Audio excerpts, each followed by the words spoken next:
Aborder le sujet d'un conflit entre deux pays, comme la guerre en Ukraine, n'est pas chose facile. Avoir un regard objectif et éclairé depuis notre salon est difficile. C'est pourquoi nous en parlons avec Gaëtan Lelièvre qui prend le temps d'éplucher les nouvelles internationales et parfois alternatives pour que l'on puisse en discuter de la façon la plus objective possible.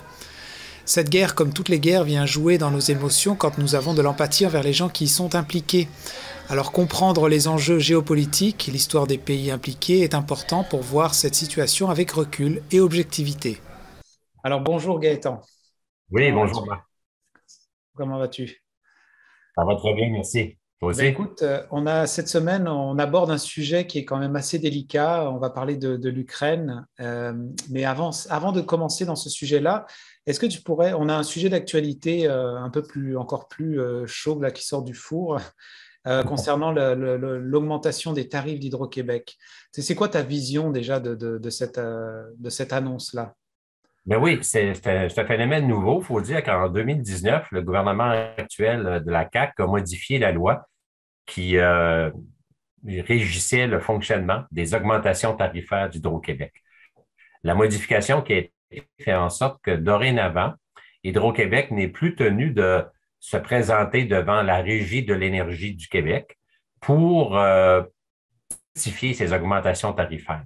Et le mécanisme qui s'applique, au lieu d'être une présentation des coûts d'augmentation à la régie qui doit approuver, ben là, automatiquement, c'est beaucoup plus simple, beaucoup plus facile pour Hydro de passer ces augmentations parce que c'est l'inflation qui s'applique automatiquement. Donc, l'indexation des coûts de la vie, là, si on veut. Donc, le problème, c'est que en 2023, l'an prochain, date où la nouvelle loi va s'appliquer, ben, si on se fie au niveau de l'inflation actuelle, on pourrait voir des augmentations, c'est fort possible, s'il n'y a pas d'intervention du gouvernement, on pourrait voir des augmentations tarifaires de 5 à 6 pour les coûts d'Hydro-Québec. Donc, c'est extrêmement élevé. Si on regarde dans les années, c'était moins de 1 et cette année, il y a un gel. Donc, on pourrait parler des 2, 3 dernières années où il n'y avait pratiquement pas d'augmentation, mais là, le gain qu'on a serait annulé par une augmentation de 5 à 6 l'an prochain, ce qui ferait sur une période de 3 ans, par exemple, une augmentation de 2 ce qui est beaucoup plus élevé que le coût de l'inflation. Donc, Hydro-Québec serait quand même, je dirais, pourrait regagner le terrain perdu dans les dernières années. Et ça serait assumé par les consommateurs. Mais justement, est-ce que, parce que ce que je comprends selon cette loi, le gouvernement n'a pas son mot à dire sur cette augmentation apparemment, mais est-ce qu'il peut quand même faire pression? C'est quand même une société d'État, Hydro-Québec, il me semble. Donc, comment ça peut fonctionner pour C'est contrôler ça? difficile pour le gouvernement actuel. Dans son nouveau mécanisme, il faut dire que c'est le gouvernement qui a mis en place la nouvelle façon de faire. C'est une loi qui a été adoptée en 2019 par le gouvernement de M. Legault. Et c'est donc le gouvernement a l'obligation de respecter sa propre loi. Donc, il y a deux options qui se présentent au gouvernement pour éviter des hausses tarifaires là, très élevées, 5 à 6, je dis bien l'an prochain, là, on parle du printemps 2023, ben, ce serait de modifier la loi ou encore de ce qui est fort possible, puisqu'on entend beaucoup les médias. Puis d'ailleurs, le premier ministre Legault, hier, a transmis une communication sur Facebook, je crois, ou son compte Twitter. J'ai lu ça hier en fin de journée. Ben, ce qu'il dit, c'est que le gouvernement va être là pour accompagner les familles les plus démunies en ce qui a trait aux augmentations, notamment d'Hydro-Québec et aux augmentations aussi du coût de l'essence. Donc, si on finit avec Hydro-Québec, ce qui est fort probable, on est en année électorale, il faut être stratégique. Donc, le gouvernement va peut-être préférer transmettre, par exemple, un chèque, soit à l'ensemble de la population ou soit à certaines familles les plus démunies, ceux qui ont les revenus les moins élevés, pour compenser en tout ou en partie l'augmentation d'Hydro-Québec. Donc, il va y avoir une intervention, selon moi, du gouvernement, à définir la nature de l'intervention, soit une modification à la loi, ou encore transmettre un chèque, comme plusieurs gouvernements l'ont fait dans le passé quand il arrive des situations particulières. Il ne faut pas oublier qu'on est en préparation actuellement du budget 22-23. Le ministre des Finances va déposer son budget des prochaines semaines. Il est possible aussi que des mesures, donc, à travers le budget 22-23 pour pallier à ces augmentations-là. Ça peut être un crédit d'impôt, ça peut être un chèque carrément. Donc, espérons qu'il y aura une mesure au moins pour les familles les plus démunies, qui ont des revenus de ménage les plus bas, parce que 5%, par exemple, quelqu'un qui paye 2 000 $ d'électricité par année, ben 5%, c'est 100 $. Puis ça s'ajoute, Marc, tu sais, à l'augmentation de l'épicerie. Hein? La viande a augmenté, les prix ont augmenté. On le voit, là, le panier d'épicerie, le coût a augmenté énormément. Et ça s'ajoute aussi à l'augmentation incroyable là, du prix de l'essence. Donc, les gens qui ont des salaires relativement bas, c'est sûr que par ces temps-ci, ils ont de la misère là, à arriver à joindre les deux bouts, puis ils ont sûrement des choix, des coupures à faire dans leurs habitudes, dans leurs achats, parce qu'il n'y a pas de miracle. Là. Ce sont des augmentations qui sont hors de l'ordinaire. L'essence, l'épicerie et l'électricité, puis tous des biens qui sont pratiquement essentiels. Donc, on peut se poser la question également, qu'est-ce que le gouvernement va faire pour l'augmentation de l'essence? Il y a pas en Colombie-Britannique, en Alberta, le gouvernement a décidé de suspendre les taxes parce qu'on sait que sur le prix de l'essence, il y a énormément de taxes. Il n'y a pas juste la TPS et la TVQ, il y a d'autres taxes spécifiques qui s'appliquent à l'essence. Et même le mécanisme de calcul fait en sorte qu'on taxe les taxes. Donc, c'est incroyable. Là. C'est 30 à 40 ans minimum là, du prix de l'essence qui va juste en taxes. Donc, le gouvernement de l'Alberta, lui, a choisi de suspendre ou de diminuer ces taxes-là afin de diminuer le coût. Mais au Québec, ça ne semble pas être l'avenue qui est choisie.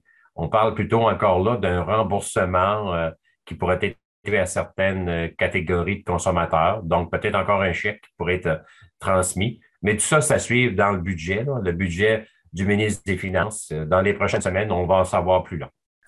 Alors maintenant, un autre sujet qui préoccupe le monde entier, mais qui nous préoccupe aussi au niveau local, un peu savoir, il y a un peu ce stress ambiant de ce qui se passe en Europe en ce moment, dans l'Est avec l'Ukraine. C'est sûr que j'avais envie de connaître un peu ta position là-dessus. Je sais que c'est un sujet qui peut être complexe, la façon de l'approcher, de l'aborder sans vouloir être pro-russe ou pro-ukrainien. On prend pour acquis que la guerre, en général, c'est forcément une action positive. Mais comment est-ce que toi, tu vois la situation actuellement, la façon aussi dont elle est traitée dans les médias et comment est-ce que on peut faire est-ce qu'on peut déjà en sortir une analyse de ce qui se passe actuellement? À tête reposée, j'allais dire, tête froide. Oui, ben, tu as raison. C'est un dossier qui est extrêmement complexe. On pourrait en parler pendant des heures et c'est un dossier aussi qui est nébuleux, il y a beaucoup de zones grises. Hein. Donc, nous, on a une certaine information, hein, un certain niveau d'information qui est diffusé par les médias occidentaux, donc surtout les pays de l'Ouest, les pays qui font partie de l'OTAN. Est-ce qu'on a une image complète? J'en doute. Il y a toujours deux côtés à la médaille. Puis j'ai fait une recherche sur Internet. D'ailleurs, tu m'as transmis quelques informations aussi. Puis on voit que dépendamment dans quels médias on prend l'information, la nature des informations peut changer.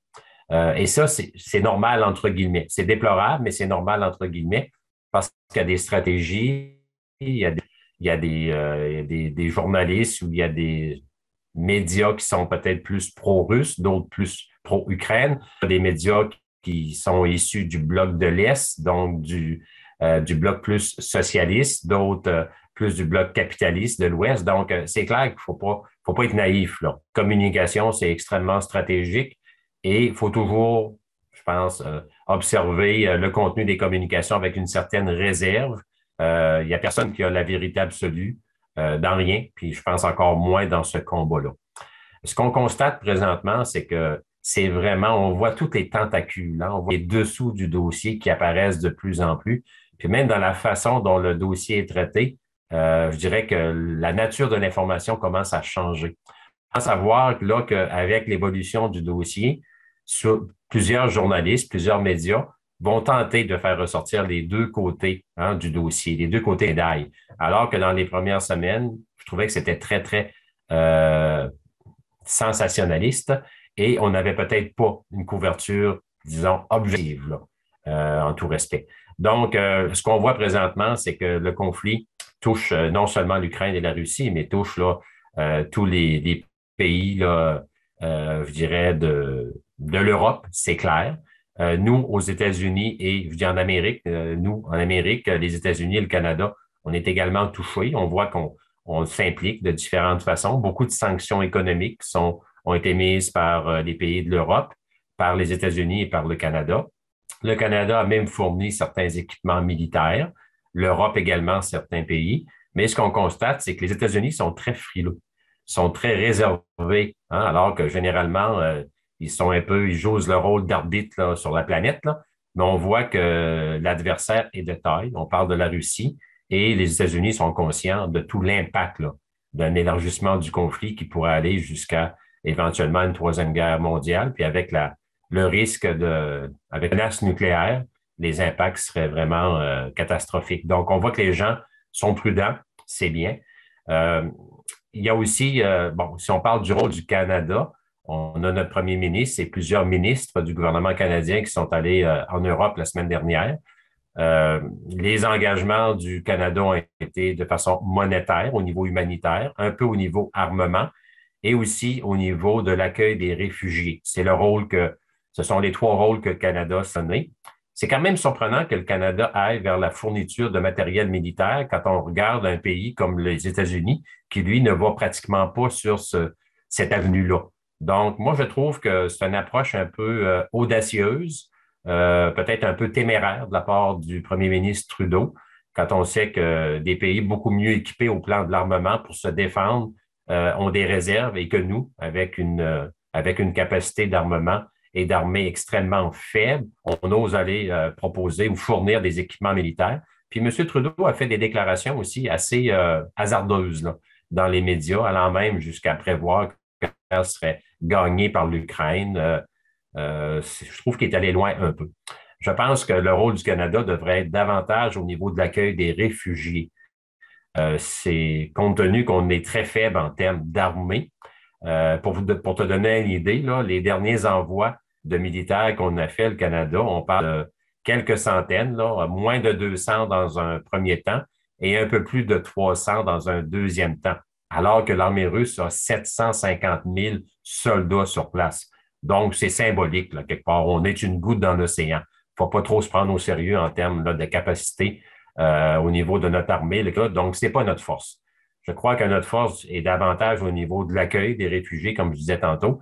Et à ce niveau-là, on a malheureusement beaucoup de lacunes. C'est dans les médias, dans les derniers jours, la pression est énorme sur le gouvernement canadien pour modifier les règles pour permettre l'arrivée de réfugiés ukrainiens. On a vu beaucoup de témoignages là, d'Ukrainiens qui sont au Canada, qui seraient prêts à accueillir des membres de leur famille ukrainienne, mais malheureusement, la complexité, toute la lourdeur de l'appareil gouvernemental, des règles qui doivent être respectées, des différentes étapes à franchir avant d'obtenir ton visa, fait en sorte que finalement, ça piétine et les gens sont incapables d'arriver au Canada comme, en tout cas, du moins en quantité, comme on le souhaite. Faut pas oublier qu'on est en période de guerre. Il y a une urgence. Puis je trouve inconcevable que le Canada applique les mêmes règles en période de guerre, en situation d'urgence, où des gens meurent, où il y a vraiment une volonté des Canadiens, des Canadiennes et des Québécois et Québécoises d'accueillir un certain nombre de réfugiés, ben, il me semble qu'il devrait y avoir des mécanismes spéciaux qui devraient être mis en place. On devrait alléger les normes. Écoute, on doit encore passer par des sites Internet. On doit attendre pour des appels téléphoniques sur une longue file d'attente, là. Quand tu as la guerre à tes trousses, tu n'as pas le temps là, de perdre ton temps sur des sites Internet, là, à cocher oui, cocher non. Il faut mettre en place un système beaucoup plus efficace. Là. C'est incroyable. Là. C'est spécial, tu sais, que notre premier ministre et une délégation de ministres, là, quand même assez important en nombre, se déplacent pendant plusieurs jours, voire pratiquement une semaine en Europe pour image de compassion. Puis quand ça vient le temps, d'accueillir ces gens-là, le rôle principal qu'on a, bien, on fait pratiquement aucun effort pour mettre en place un mécanisme spécifique, spécial, adapté à l'urgence de la situation. Donc, c'est comme si, dans le fond, les bottines ne suivaient pas les babines. Donc, la pression est très forte sur le gouvernement du ministre Trudeau. Pour une fois, sa tournée faite là-bas, maintenant, il est arrivé ici, c'est à lui à démontrer son leadership, puis s'assurer que notre système en place pour pouvoir être plus efficace. Ce qui est spécial, par exemple, là, c'est que les Ukrainiens peuvent se rendre partout en Europe sans visa. Donc, on considère qu'il n'y a pas de danger, qu'il n'y a pas de risque pour la sécurité partout à peu près en Europe pour accueillir les Ukrainiens. Mais au Canada, ça prend un visa. Puis là, c'est toute la complexité de l'obtention de ce visa-là qui fait que finalement, ça prend des semaines au lieu de prendre des heures ou des jours en situation d'urgence. Donc, c'est spécial un peu. C'est un peu gênant, là. Ça fait un peu, ça fait un petit peu, je dirais, hypocrite à la limite, là. Donc, j'espère que le gouvernement canadien va modifier le plus rapidement possible là, les mécanismes en place qui sont vraiment trop complexes et trop lents. Oui, parce que moi, avec mon regard un peu de, entre guillemets, téléspectateur, je suis pas forcément un analyste politique, mais même si j'essaie d'élargir un peu mon champ de vision en allant voir un peu d'autres médias, certains plus alternatifs. Et j'avais cette impression au début qu'il y avait presque une volonté de faire monter la pression pour que l'OTAN attaque absolument ou aille participer à ce conflit-là, sachant, on savait tous que si c'était le cas, il pouvait très bien en sortir une sorte de guerre nucléaire ou troisième guerre mondiale, comme tu le nommais. Donc, et quand on voit aussi la façon dont les gouvernements vont s'exprimer, puis les sanctions qui sont données, alors on voit qu'il y a une approche qui finalement avance petit à petit. Et là, effectivement, comme tu dis, un peu peut-être ce double discours avec Trudeau qui dit on voudrait aider, puis là, c'est difficile finalement pour de les Ukrainiens de rentrer dans le pays. Moi, au final, je me demandais comment est-ce que la responsabilité de chaque gouvernement, quand ils vont prendre la parole, donner des sanctions, c'est un peu comme faire une déclaration de guerre indirecte quand même envers Poutine. Donc j'imagine que c'est très délicat ce qui doit être nommé, ce qui doit être dit pour pas faire monter la tension au niveau mondial, international. Absolument, absolument. Ton commentaire est très pertinent. Effectivement, moi aussi, au début, j'écoutais ça, puis j'étais un peu inquiet. Je me disais, écoute, c'est comme si les médias voulait mettre une pression sur l'OTAN pour intervenir là, bon, avec de l'armement là, carrément. Puis on sait que l'OTAN, bon, ce sont les pays qui se sont regroupés pour convenir ensemble d'un pacte de non-agression et de défense automatique si l'un des membres est attaqué. Donc, mais on sait que l'Ukraine ne fait pas partie de l'OTAN. Donc, c'est aussi, tu sais, un des problèmes quand on regarde là l'histoire, c'est que l'Ukraine a déjà fait partie de l'URSS. Une partie des citoyens de l'Ukraine voudraient revenir dans l'URSS ou dans la Russie aujourd'hui, parce que l'URSS a été démantelée.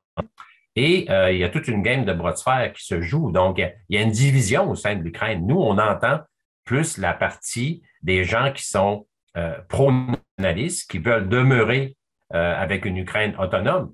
Mais on le voit quand on regarde la carte, il y a entre autres dans Le Soleil, en fin de semaine, il y avait un article super intéressant qui démontrait toute l'organisation spatiale de la population. Et on voit que du côté de la frontière avec la Russie, mais l'Ukraine a une population qui parle russe, qui est très, très près de la Russie. Donc, le pays lui-même est divisé. Puis, à quelque part, donc, il n'y a pas de consensus même au sein de l'Ukraine. On entend le président avec un discours qui est le discours, bon, pro-Ukraine, mais c'est pas l'ensemble de la population d'Ukraine qui partage à 100% cette vision-là. Donc, ce qu'il faut retirer de ça, c'est qu'un pays divisé, où il n'y a pas d'unanimité sur l'autonomie de l'Ukraine, qui a déjà fait partie de la Russie. Poutine sert de ce prétexte-là pour intervenir. Il y a des raisons aussi économiques à tout ça. On sait que la Russie est un des grands exportateurs de pétrole et de gaz naturel à travers l'Europe.